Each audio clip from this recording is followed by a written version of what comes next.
Payton Tolle has earned a lot of headlines, and deservingly so after his surge last year, for someone who, by the way, fits the Red Sox mold. Another powerful, possibly starting lefty. What will Tolle do in 2026 after bursting onto the scene in the back end of last season? We're going to dive into that today. Tolle is the second-ranked prospect in Boston's system, a 23-year-old high-octane lefty who measures in at 6'6", 250 pounds after being picked in the second round of the 2024 MLB Draft. The former Big 12 Conference Pitcher of the Year out of TCU brought in a lot of spirited debate. Does pitch arsenal matter more than having one of the best primary pitches in the game, or not? The K/9 made this southpaw real tough to ignore as soon as he hit the pro ball stage, as he struck out 133 hitters over the course of 91 2/3 innings pitched in minor league ball, holding opposing hitters to a 203 batting average, and even lower at a 193 opposing batting average in his final stop at AAA. He then got the call and made 7 appearances with the big league Sox last year, 3 of those being starts.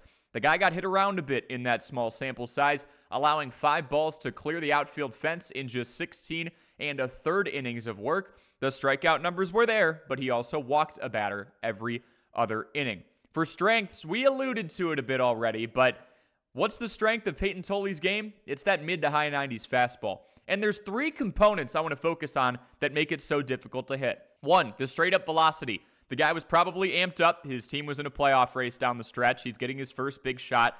And man, 96.7 miles per hour was the average velo on the fastball.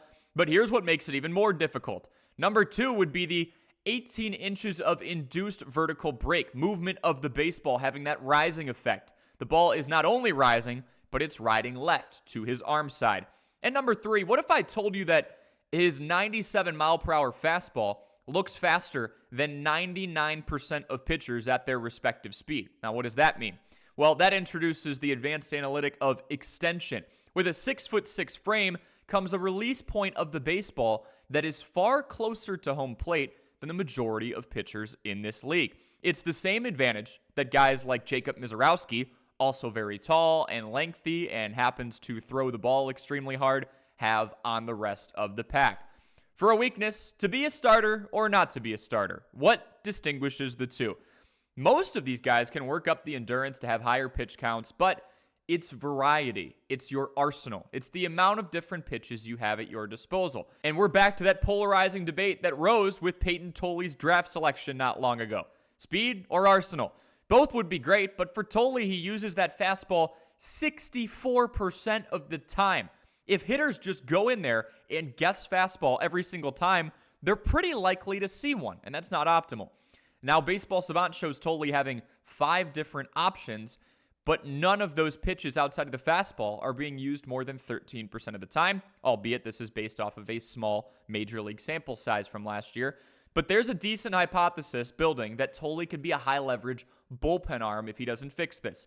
Well, that's not what he was coming up as through the minor leagues. He started in 90% of his appearances. So the grand question, what will Payton Tolle's role be, and what do we project his stat line will be? Here's the reality, right? Crowded pitching room. There's Garrett Crochet, Sonny Gray. Oh yeah, Ranger Suarez now. Cutter Crawford could break in. Patrick Sandoval. They got Johan Oviedo from the Pirates. Connolly early put up better numbers than Tolle in essentially the same late season call-up scenario, and that's not even everybody. So here's what I see Tolle doing in 2026. 3-2 record, 3.92 earned run average with 72 strikeouts and 26 walks over the course of 56 innings pitched. He could be used as a mid-reliever, a setup guy at times, or a break glass in case of emergency starter as a potential tryout for that role in the future. But in my opinion, the room is far too full for him to have a good chance at competing right now.